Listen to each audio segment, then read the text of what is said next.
Hello friends, welcome back to R V tailoring and R embroidery. ಇವತ್ತಿನ ವಿಡಿಯೋದಲ್ಲಿ ನೋಡ್ತಾ ಇದ್ದೀರಾ, ನಾನು ಇದನ್ನು ಹೇಳ್ಕೊಟ್ಟಿದ್ದೆ. ಆದರೆ ನಾನು ಪೇಸ್ಟ್ ಮಾಡ್ದಂತೆ ಯಾವ ರೀತಿ ಸ್ಟಿಚ್ ಮಾಡೋದು ಅಂತ ಹೇಳ್ಕೊಟ್ಟಿದ್ದೆ. ಇವತ್ತಿನ ವಿಡಿಯೋದಲ್ಲಿ ಪೇಸ್ಟ್ ಮಾಡಿ ಅದು ಡ್ರೈ ಆಗೋ ಗಂಟ ಬಿಡಬೇಕು. ಪೇಸ್ಟ್ ಆದ ನಂತರ ನೋಡಿ ಗಮ್ಮನ್ನು ಹಾಕಿ ಅದಕ್ಕೆ ಬೀಡ್ಸನ್ನು ಹಾಕೋದು. ನಾವು ಯಾವ ಶೇಪಿಗೆ ಬರ್ಕೊಂಡಿರ್ತೀವಿ, ನಾನು ಬರೀ ಸ್ಟ್ರೈಟ್ ಹೇಳ್ಕೊಟ್ಟಿದ್ದೆ. ಈ ವಿಡಿಯೋದಲ್ಲಿ ಯು ಶೇಪು ಇರುತ್ತೆ. ಇದನ್ನು ನಾವು ನೆಕ್ ಲೈನ್ ಕೊಟ್ಟಾಗ, ಪ್ರೊಫೆಷನಲ್ ಆಗಿ ನೆಕ್ ಲೈನ್ ಕೊಟ್ಟಾಗ ಯಾವ ರೀತಿ ನಾವು ಇದನ್ನು ಸ್ಟಿಚ್ ಮಾಡ್ಕೊಳ್ಳೋದು ಅಂತ ಈ ವಿಡಿಯೋದಲ್ಲಿ ಇರುತ್ತೆ. ಎಲ್ಲಿ ಸ್ಕಿಪ್ ಮಾಡಿದಂತೆ ವಿಡಿಯೋನ ಕೊನೆವರೆಗೂ ನೋಡಿ. ನಿಮಗೆ ತುಂಬಾ ಬೆನಿಫಿಟ್ ಅಂತ ಹೇಳ್ತಾ ಇದನ್ನು ಸ್ವಲ್ಪ ಡ್ರೈ ಆಗಲಿ, ಆನಂತರ ನಿಮಗೆ ತೋರಿಸ್ಕೊಡ್ತೀನಿ. ಈಗ ನೋಡ್ಬೋದು ಎಲ್ಲ ಪೇಸ್ಟಲ್ಲಿ ಫಿಟ್ ಆಗಿದೆ, ಡ್ರೈ ಆಗಿದೆ. ಈಗ ಇದು ಯಾವ ರೀತಿ ಬರುತ್ತೆ ಅನ್ನೋದಾದರೆ ನೋಡಿ, ಈ ರೀತಿ ಬಂದು ಕಾಣಿಸ್ತಿದೆಯಾ, ಈ ರೀತಿ ಹೋಗಿ ಪುನಃ ಈ ರೀತಿ ಬಂದು ಚೈನು ಸ್ಟಿಚ್ ಈ ರೀತಿ ಬರುತ್ತೆ. ಈ ಮೆಥಡಲ್ಲಿರುತ್ತೆ, ನೀವು ನೋಡ್ಬೋದು. ಒಂದು ಬೀಡ್ಸು ಏನು ಸ್ಟೋನ್ ಇದೆ, ಸಾರಿ ಬೀಡ್ಸ್ ಎಲ್ಲ ಸ್ಟೋನ್ ಇದೆಯಲ್ಲ, ಆ ಸ್ಟೋನ್ಗೆ ಒಂದೊಂದು ಸ್ಟೋನ್ಗೂ ಈ ರೀತಿ ಬರುತ್ತೆ. ಕಾಣಿಸ್ತಿದೆಯಾ, ಈ ರೀತಿ ಬರುತ್ತೆ. ಈಗ ನಾನು ದಾರನ ತಗೊಂಡಿದ್ದೀನಿ, ಈಗ ಸ್ಟಿಚ್ ಮಾಡ್ತಾ ಹೋಗ್ತೀನಿ. ನೋಡಬಹುದು ನೋಡಿ, ಇಲ್ಲಿ ಲಾಕನ್ನು ಮಾಡ್ಕೊಳ್ಳೋಣ. ಫಸ್ಟು ಇಲ್ಲಿ ಲಾಕನ್ನು ಮಾಡಿಕೊಂಡು ನೋಡಿ, ಇಲ್ಲಿಂದ ಇಲ್ಲಿಗೆ ಬರಬೇಕು, ಪುನಃ ಅಲ್ಲಿಂದ ಇಲ್ಲಿಗೆ ಬರಬೇಕು. ಸೇಮು ನಾವು ಈಗ ಪೇಸ್ಟ್ ಮಾಡಿದ್ದೀವಲ್ಲ ಅಂತ ಅದನ್ನು ಹಾಗೆ ಬಿಟ್ಬಿಡಬಾರ್ದು. ಹಾಗೆ ಬಿಟ್ಬಿಟ್ರೆ ಏನಾಗುತ್ತೆ, ಸ್ವಲ್ಪ ಅದು ತೇವ ಆಯಿತು, ಏನಾದರೂ ಬೆವರು ತೇವ ಆಗುತ್ತೆ, ಜೊತೆಗೆ ಏನಾದರೂ ಅದನ್ನು ವಾಶ್ ಮಾಡಬೇಕಾಗಿ ಬರುತ್ತೆ. ಹಾಗೆಲ್ಲ ಇದ್ದಾಗ ಏನಾಗುತ್ತೆ, ನಮಗೆ ಇದು ಸ್ವಲ್ಪ ಇದಾದ ತಕ್ಷಣವೇ ಹಳೇದಾಗ್ತಾ ಆಗ್ತಾ ಬಿಚ್ಕೊಂಡು ಹೋಗ್ಬಿಡುತ್ತೆ. ಅದಕ್ಕೋಸ್ಕರ ನಾವು ಈ ರೀತಿ ಸ್ಟಿಚ್ಚನ್ನು ಹಾಕ್ಕೊಳ್ಳೇಬೇಕಾಗತ್ತೆ. ನೋಡಿ, ನಾನು ತೋರಿಸ್ತಿದ್ನಲ್ಲ ಅದೇ ಮೆಥಡಲ್ಲಿ ಒಂದು ಸರಿ ಈ ಕಡೆ ಬರುತ್ತೆ, ಒಂದು ಸರಿ ಆ ಕಡೆ ಬರುತ್ತೆ. ನೋಡಿ, ಇಷ್ಟನ್ನು ನೀವು ತಿಳ್ಕೊಂಡ್ರೆ ಸ್ಟೋನ್ನ ಸ್ಟಿಚ್ ಮಾಡ್ಕೊಳ್ಳೋದು ತುಂಬಾ ಈಸಿ ಫ್ರೆಂಡ್ಸ್. ಇದರಿಂದ ತುಂಬಾ ಬೆನಿಫಿಟ್ ಇದೆ. ನೀವು ಇದನ್ನು ನೀಟಾಗಿ ಕಲ್ತ್ಕೊಂಡು ಬಿಸ್ನೆಸ್ಸನ್ನು ಸ್ಟಾರ್ಟ್ ಮಾಡ್ತು ಅಂದರೆ ನಿಮಗೆ ದುಡ್ಡಿನ ಸುರಿಮಳೆನೇ ಆಗುತ್ತೆ. ಅಷ್ಟು ಹೊರಗಡೆ ಹೋಗಿ ಏನೆಲ್ಲ ದುಡಿತಾರೆ ನೋಡಿ, ಅದಕ್ಕಿಂತ ಹೆಚ್ಚಿನ ದುಡಿಮೆ ನಾವು ಮನೆಯಲ್ಲೇ ಇದ್ದು ಮಾಡಬಹುದು. ಅಷ್ಟು ಇಲ್ಲ, ನಾವು ಶಾಪ್ ಇಟ್ಕೊತೀವಿ, ನಾವು ಮಾಡ್ತೀವಿ ಅಂದರೆ ಇನ್ನೂ ಒಳ್ಳೆಯದೇ.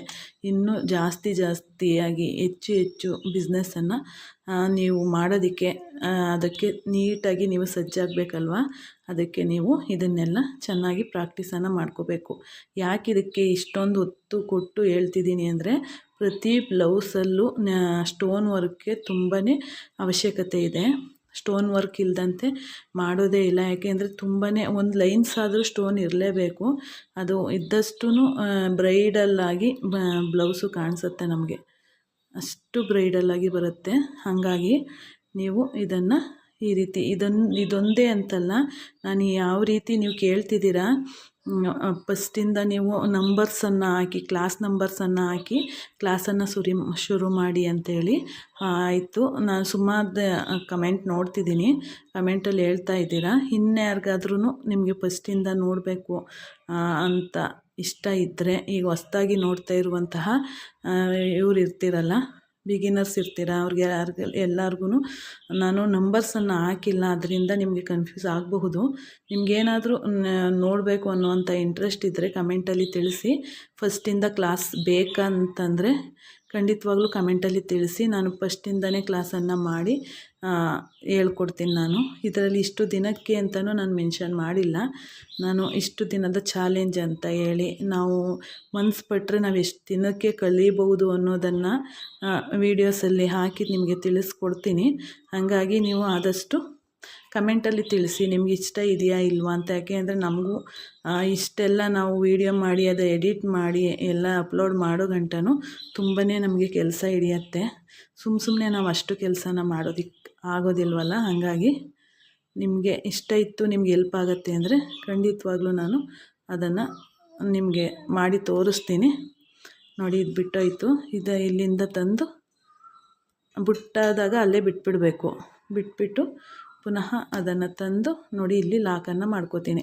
ಫಸ್ಟು ಲಾಕ್ ಮಾಡೋದನ್ನು ನೀವು ತುಂಬ ನೀಟಾಗಿ ಕಲ್ತ್ಕೋಬೇಕು. ಯಾಕೆ ಅಂತ ನಾನು ಈಗಾಗಲೇ ಹೇಳಿದ್ದೀನಿ. ಇದರಲ್ಲಿ ಅತಿ ಮುಖ್ಯವಾದಂಥದ್ದು ಲಾಕ್ ಅಂತೇಳಿ. ಈಗ ನೋಡಿ, ಇದಿಷ್ಟು ಫಿಟ್ ಆಯಿತು. ನಾನು ತೋರಿಸ್ತೀನಿ ಕೊನೆಯಲ್ಲಿ ಹೇಗೆ ಬಂದಿದೆ ಅಂತೇಳಿ. ಈಗ ನೋಡ್ಬೋದು ಇದನ್ನು ಅಷ್ಟೇ ಯು ಶೇಪಲ್ಲಿ ತೋರಿಸ್ಕೊಡ್ತಿದ್ದೀನಿ. ಇದನ್ನು ಪೇಸ್ಟ್ ಮಾಡಿದ್ನಲ್ವ, ಇದು ಡ್ರೈ ಆಗಿದೆ. ಇದನ್ನು ಹೀಗೆ ಬಿಟ್ಬಿಟ್ರೆ ಏನಾಗುತ್ತೆ, ನೀವು ಇಲ್ಲಿ ಇರಬಹುದು, ಇಲ್ಲೆಲ್ಲ ಬಿಟ್ಕೊಂಡು ಎತ್ಕೊಂಡಂಗೆ ಆಗ್ಬಿಟ್ರೆ ಚೆನ್ನಾಗಿ ಕಾಣಿಸಲ್ಲ. ಹಾಗಾಗಿ ಇದನ್ನು ಅಷ್ಟೇ ನೀಟಾಗಿ ಸ್ಟಿಚ್ಚನ್ನು ಮಾಡ್ಕೋಬೇಕು. ನೋಡಿ ಈ ಸೇಮ್ ನಾನು ಏನು ಬರೆದಿದ್ದೀನೋ ಒಂದು ಸ್ಟೋನು ಬಿಟ್ಟು ಒಂದು ಸ್ಟೋನ್ಗೆ ನಾವು ಸ್ಟಿಚ್ಚನ್ನು ಹಾಕ್ಕೋಬೇಕು. ನೋಡಿ ಅದು ಸ್ಟಿಚ್ಚು ಕೂಡ ನಮಗೆ ಕಾಣಿಸೋದಿಲ್ಲ, ಅಷ್ಟು ನೀಟಾಗಿ ಬರುತ್ತೆ. ಹಾಗಾಗಿ ನೀವು ಇದನ್ನು ಪ್ರಾಕ್ಟೀಸ್ ಮಾಡಿಕೊಂಡ್ರೆ ನೀವು ಸ್ಟಿಚ್ ಮಾಡಿದ್ದೀರಿ ಅಂತಲೇ ಗೊತ್ತಾಗೋದಿಲ್ಲ, ಆ ರೀತಿಯೇ ಬರುತ್ತೆ. ಅಷ್ಟು ನೀಟಾಗಿ ನೀವು ಕಲ್ತ್ಕೋಬೇಕು. ನೋಡಿ ಈಗ ನಿಮಗೆ ಅನ್ನಿಸ್ತಿದೆ ಎಷ್ಟು ಈಸಿಯಾಗಿ ಕಾಣಿಸ್ತಿದೆ ಅಲ್ವಾ? ಎಷ್ಟು ಈಸಿಯಾಗಿ ನಾವು ಕಲ್ತ್ಕೋಬೋದು ಅನ್ನೋದನ್ನು ನಿಮಗೆ ಗೊತ್ತಾಗುತ್ತೆ. ಮತ್ತು ಎಷ್ಟು ಫಿಟ್ಟಿಂಗ್ ಆಗಿರುತ್ತೆ ಅನ್ನೋದನ್ನು ನೀವು ನೋಡ್ಕೋಬೋದು. ಅಷ್ಟು ನೀಟಾಗಿ ನಮಗೆ ಬರುತ್ತೆ. ಇದು ತುಂಬಾ ಈಸಿಯಾಗಿ ನೋಡಿ ಇಲ್ಲಿಂದ ಬಂದು ಇಲ್ಲೊಂದು ಸ್ಟೋನ್ಗೆ ಕ್ರಾಸಲ್ಲಿ ನೋಡಿಕೊಂಡು ಸ್ಟಿಚ್ಚನ್ನು ಹಾಕೋಬೇಕು. ನೋಡಿ ಎಷ್ಟು ನೀಟಾಗಿದೆ ಅಂತಂದರೆ, ಈ ಮಿಷಿನಲ್ಲಿ ಸ್ಟಿಚ್ ಮಾಡಿದ್ರೂ ಕೂಡ ಇಷ್ಟು ಇದಾಗಿ ಬರೋದಿಲ್ಲ, ಯಾಕೆಂದರೆ ಅದು ಹೊಲಿಗೆ ಎಲ್ಲ ಕಾಣಿಸುತ್ತೆ. ಆದರೆ ನಾವು ಕೈಯಲ್ಲಿ ಸ್ಟಿಚ್ ಮಾಡುವಂಥದ್ದು ಪ್ರತಿಯೊಂದು ಬೀಡ್ಗೂ ನಾವು ಸ್ಟಿಚ್ಚನ್ನು ಹಾಕಿರೋದ್ರಿಂದ ಆ ಬೀಡಲ್ಲೂ ಕೂಡ ಬೀಡ್ ಮೇಲೆ ಏನು ಹೊಲಿಗೆ ಕಾಣೋದೇ ಇಲ್ಲ, ಪಕ್ಕದಲ್ಲಿರೋದ್ರಿಂದ ಅದು ಒಳಗಡೆ ಹೋಗ್ಬಿಡುತ್ತೆ ಹೊಲಿಗೆ. ಹಾಗಾಗಿ ನಮಗೆ ಅದು ಕಾಣಿಸೋದೇ ಇಲ್ಲ. ವೈಟಲ್ಲೇ ಹಾಕಿದ್ರೆ ಇನ್ನೂ ನೀವು ಸಿಲ್ವರ್ ಜರಿ ಉಪಯೋಗಿಸ್ಬೋದು ನೀಟಾಗಿ, ಇಲ್ಲಾಂದರೆ ಒಳ್ಳೆ ಕಾಟನ್ ಥ್ರೆಡ್ಡನ್ನು ಉಪಯೋಗಿಸ್ಬಹುದು. ಒಟ್ಟಿನಲ್ಲಿ ಥ್ರೆಡ್ಡು ನೀಟಾಗಿರಬೇಕಷ್ಟೇ, ಅದು ಕೀಳದೇ ಇರೋ ರೀತಿ ನೀಟಾಗಿ ನೀವು ಫಿಲ್ಲನ್ನು ಮಾಡಿರಬೇಕಾಗತ್ತೆ. ನೋಡಿ ಅಷ್ಟೇ ಇದರಲ್ಲಿ ಸೀಕ್ರೆಟು. ನೀಟಾಗಿ ನಾನು ಏನು ತೋರಿಸಿದ್ದೀನ ಫಾರ್ಮುಲಾ ನೋಡಿ, ಈ ಫಾರ್ಮುಲಾನ ಉಪಯೋಗಿಸ್ಕೊಂಡ್ರೆ ಸಾಕು, ನೀವು ರೆಡಿ ಮಾಡ್ಕೋಬೋದು. ನೋಡಿ ಇದನ್ನು ತಂದು ಇಲ್ಲೂ ಅಷ್ಟೇ ಇಲ್ಲಿಂದ ಒಂದೊಂದು ಸತಿ ಏನಾಗುತ್ತೆ ಸ್ಟಿಚ್ ಮಾಡುವಾಗ ಈ ಬ್ಲೌಸ್ ಪೀಸ್ ಇರುತ್ತೆ ನೋಡಿ, ಆ ಬ್ಲೌಸ್ ಪೀಸನ್ನು ದಾರನೂ ಸಹ ಅದ್ರ ಜೊತೆಗೆ ಬಂದುಬಿಡುತ್ತೆ. ಆಗ ಸ್ವಲ್ಪ ನೋಡಿಕೊಂಡು ನೀವು ದಾರನ ಎತ್ಕೋಬೇಕಾಗತ್ತೆ. ನೋಡಿ ಈ ರೀತಿ ಆಗುತ್ತೆ. ಈ ರೀತಿ ನೀಟಾಗಿ ಕಾಣಿಸ್ತಿದೆ ಅಂದ್ಕೊತೀನಿ. ನೀಟಾಗಿ ನೋಡಿ, ಒಂದು ಸತಲ್ಲ 2 ಸತಿ ನೋಡಿ ಇದನ್ನು ಅರ್ಥ ಮಾಡ್ಕೋಬೇಕು. ಫಸ್ಟು ನಾವು ಏನೇ ಪಾಠನ ನಾವು ಸ್ಕೂಲು ಕಾಲೇಜ್ ಲೆವೆಲಲ್ಲಿ ಏನು ಮಾಡ್ತಿದ್ವಿ, ಪಾಠನ ಕೇಳಿದಾಗ ಏನು ಅರ್ಥ ಮಾಡ್ಕೋತೀವೋ ಅದಷ್ಟು ನಮ್ಮ ತಲೆಗೆ ಹೋಗುತ್ತೆ. ಇಲ್ಲ ನಾವು ಗಟ್ಟು ಮಾಡಿ ನಾವು ಬರಿತೀವಿ ಅಂತಂದರೆ ನಾವು ಬರೆಯೋಷ್ಟೊತ್ತಿಗೆ ಅದು ಮರ್ತೋಗ್ಬಿಟ್ಟಿರುತ್ತೆ. ಅದಕ್ಕೋಸ್ಕರ ಅದು ನಮ್ಮ ಮನಸ್ಸಲ್ಲಿ ಕೂರಬೇಕು.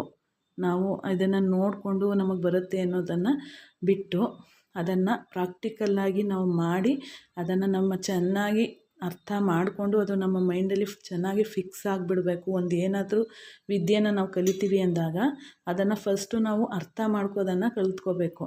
ಅರ್ಥ ಮಾಡ್ಕೊಂಡಾಗ ಅಷ್ಟೇ ನಮಗೆ ಅದು ಅರ್ಥ ಆಗಿ ನಾವು ಕೊನೆವರೆಗೂ ಅದು ಉಳಿಯೋದಕ್ಕೆ ಸಾಧ್ಯ. ಇಲ್ಲಾಂದರೆ ಏನಾಗುತ್ತೆ, ನಾನು ಹೇಳಿದ್ನಲ್ಲ, ನಾವು ಎಕ್ಸಾಮ್ ಬರೆಯೋಕ್ಕೆ ಹೋಗ್ತೀವಿ ನೋಡಿ, ಅಷ್ಟರಲ್ಲೇ ಅದು ಮರ್ತೋಗ್ಬಿಟ್ಟಿರುತ್ತೆ. ಗಟ್ಟು ಮಾಡಿರುವಂಥದ್ದು ಎಷ್ಟು ದಿನ ಬಾಳಿಕೆ ಬರೋದಿಲ್ಲ. ನಾವೇನು ಅರ್ಥ ಮಾಡಿಕೊಂಡು ಮನಸ್ಸಲ್ಲಿ ಫಿಕ್ಸ್ ಆಗಿರ್ತೀವಿ ನೋಡಿ, ಅದು ನಮಗೆ ಲೈಫ್ ಚೆನ್ನಾಗಿ ಬರುತ್ತೆ ಅಂತ ಹೇಳ್ಬೋದು. ನೋಡಿ ಇಲ್ಲಿ ಬಿಟ್ಟೈತಲ್ಲ, ಇಲ್ಲೇ ಬಿಟ್ಬಿಡಬೇಕು. ಬಿಟ್ಟು ನೆಕ್ಸ್ಟು ನಾವು ಮುಂದಕ್ಕೆ ಮಾಡ್ಕೊಂಡು ಹೋಗಬೇಕು. ನೋಡಿ ಈ ರೀತಿ ಇಟ್ಕೊಂಡು ದಾರ ಒಂದೊಂದು ಸತಿ ಏನಾಗುತ್ತೆ, ಬಟ್ಟೆ ಇರುತ್ತೆ ನೋಡಿ, ನಾವು ವರ್ಕ್ ಮಾಡುವಂಥ ಬಟ್ಟೆ ಏನಿರುತ್ತಲ್ಲ ಆ ಬಟ್ಟೆನೂ ದಾರ ಒಂದೊಂದು ಸತಿ ಬಂದುಬಿಡುತ್ತೆ. ಆಗ ನೀವು ಪ್ಯಾನಿಕ್ ಆಗೋದು ಬೇಡ, ಅದನ್ನು ಅಲ್ಲೇ ಬಿಡಬೇಕು. ಬಿಟ್ಟು ಪುನಃ ಅದನ್ನು ತಗೊಂಡು ಮುಂದೆ ಮಾಡ್ಕೊಂಡು ಹೋಗಬೇಕಾಗತ್ತೆ. ನೋಡಿ ನಾನು ಇಷ್ಟನ್ನು ಎಲ್ಲೂ ಸ್ಕಿಪ್ ಮಾಡದೇ ನಿಮಗೆ ಫುಲ್ಲು ವೀಡಿಯೋನ ತೋರಿಸ್ಕೊಟ್ಟಿದ್ದೀನಿ. ಇದರ ಅರ್ಥ ಏನಂದರೆ, ಸ್ಟ್ರೈಟಲ್ಲಿ ನಾವು ಯಾವ ರೀತಿ ಸ್ಟಿಚ್ ಮಾಡ್ಕೋಬೇಕು, ಮತ್ತು ಶೇಪಲ್ಲಿ ಬಂದಾಗ ಅಂದರೆ ನಾವು ನೆಕ್ ಡಿಸೈನ್ಗೆ ಬಂದಾಗ ನೆಕ್ಗೆ ಯಾವ ರೀತಿ ನಾವು ವರ್ಕನ್ನು ಮಾಡಬೇಕು, ಸ್ಟೋನ್ ವರ್ಕನ್ನು ಅನ್ನೋದನ್ನು ಈ ವಿಡಿಯೋದಲ್ಲಿ ನಿಮಗೆ ತಿಳಿಸ್ಕೊಟ್ಟಿದ್ದೀನಿ. ಇದರಲ್ಲಿ ನೋಡಿ ನಿಮ್ಮ ಅನಿಸಿಕೆ ಅಭಿಪ್ರಾಯನ ಕಮೆಂಟ್ ಬಾಕ್ಸಲ್ಲಿ ತಿಳಿಸಿ. ಆದಷ್ಟು ನೀವು ಕಮೆಂಟಲ್ಲಿ ತಿಳಿಸ್ತಿದ್ದೀರಾ, ಅದಕ್ಕೆ ಪುನಃ ಹೇಳ್ತಿದ್ದೀನಿ ನಾನು. ನಿಮಗೇನಾದರೂ ಫಸ್ಟಿಂದ ನೋಡಬೇಕು ಆರಿ ಕ್ಲಾಸನ್ನು ಅಂತಿದ್ರೆ, ನಾನು ಇಷ್ಟು ದಿನದ ಕಲಿಕೆ ಅಂತೇಳಿ ನಾನು ಶುರು ಮಾಡಬೇಕು ಅಂತ ಅಂದ್ಕೊಂಡಿದ್ದೀನಿ. ನೀವು ಯಾರಾದರೂ ಇಷ್ಟಪಟ್ಟು ಅದನ್ನು ನಾವು ಕಲಿಬೇಕು ಅನ್ನೋಂಥವ್ರಿದ್ದರೆ ಖಂಡಿತವಾಗ್ಲೂ ಫ್ರೀಯಾಗಿ ಹೇಳ್ಕೊಡುವಂಥ ಕ್ಲಾಸ್ಗಳು ಆದಷ್ಟು ಕಮೆಂಟಲ್ಲಿ ತಿಳಿಸಿ ಅಂತ ಹೇಳ್ತಾ ಕೊನೆವರೆಗೆ ವಿಡಿಯೋನ ನೋಡಿದ್ದಕ್ಕೆ ಧನ್ಯವಾದಗಳು. ಈಗ ಹೇಗೆ ಬಂದಿದೆ ಅಂತ ತೋರಿಸ್ತೀನಿ ನೋಡಿ. ಈಗ ನೋಡ್ಬೋದು ಎಷ್ಟು ನೀಟಾಗಿ ಬಂದಿದೆ ಅಂತ. ಹೊಲಿಗೆನೂ ಅಷ್ಟೇ ಕಾಣಿಸಲ್ಲ. ಸೇಮ್ ನಾನು ಏನು ಫಾರ್ಮುಲಾ ತೋರಿಸಿದ್ನಲ್ಲ ನೋಡಿ, ಇಲ್ಲಿ ಪೆನ್ಸಿಲಲ್ಲಿ ಬರೆದು ತೋರಿಸಿದ್ದೀನಲ್ಲ, ಸೇಮ್ ಫಾರ್ಮುಲಾ ನಮಗೆ ಇದರಲ್ಲಿ ಅಪ್ಲೈ ಆಗಿದೆ. ನೀವು ನೋಡಬಹುದು ಸ್ಟೋನ್ ವರ್ಕಲ್ಲಿ ಇಲ್ಲೇ ಅಪ್ಲೈ ಆಗಿದೆ ನೋಡಿ. ಅದೇ ರೀತಿ ಫುಲ್ ಫಿನಿಶಿಂಗ್ ಬಂದಿದೆ. ಜೊತೆಗೆ ನೆಕ್ ಲೈನ್ಗೆ ಹಾಕಿದಾಗ ನಾವು ಯಾವ ರೀತಿ ಮಾಡ್ಕೊಳ್ಳೋದು ಅಂತ ಇಲ್ಲಿ ತೋರಿಸ್ಕೊಟ್ಟಿದ್ದೀನಿ. ಹಾಗಿದ್ರೆ ಈಗ ನೋಡಿದ್ರಲ್ಲ, ಇದು ತುಂಬ ಚೆನ್ನಾಗಿ ಅರ್ಥ ಮಾಡ್ಕೊಳ್ಳಿ ಅಂತ ಹೇಳ್ತಾ ಮುಂದಿನ ವೀಡಿಯೋದೊಂದಿಗೆ ಭೇಟಿಯಾಗೋಣ. ನಾನು ಹೇಳಿದ ವಿಷಯದ ಬಗ್ಗೆ ಕಮೆಂಟಲ್ಲಿ ತಿಳಿಸ್ಬೇಕಾಯ್ತಾ. ಧನ್ಯವಾದಗಳು. Thank you.